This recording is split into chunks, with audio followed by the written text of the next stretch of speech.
Ishi. Ito ay isang South Korean television series na ipinalabas noong December 2024.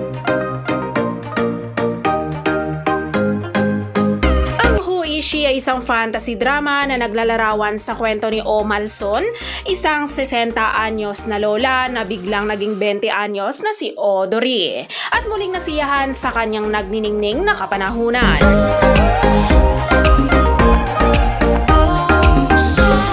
Kim Hee-seok ay gumanap bilang Oh Malson. Siya ay isang lola na nagpalaki sa kanyang anak na may malaking determinasyon sa pamamagitan ng pagpapatakbo ng isang noodle restaurant matapos yumao ang kanyang asawa sa murang edad.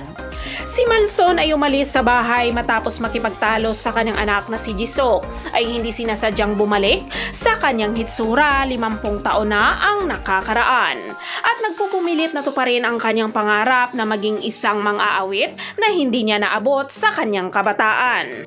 Si actress Jung Ji-soo ay gumanap naman bilang Oh Dori.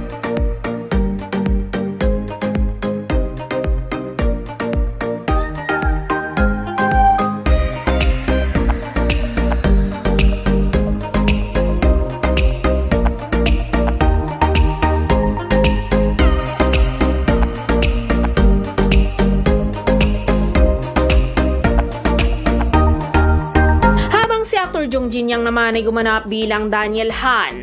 Siya ang pinuno ng dating sikat na grupong Ignis na ang kasalukuyang executive producer ng Eunice Entertainment. Siya ay isang henyong tagaplano na bumubuo, gumagawa at nagtatakda ng konsepto ng album pati na rin ang mapa ng imahe ng grupo.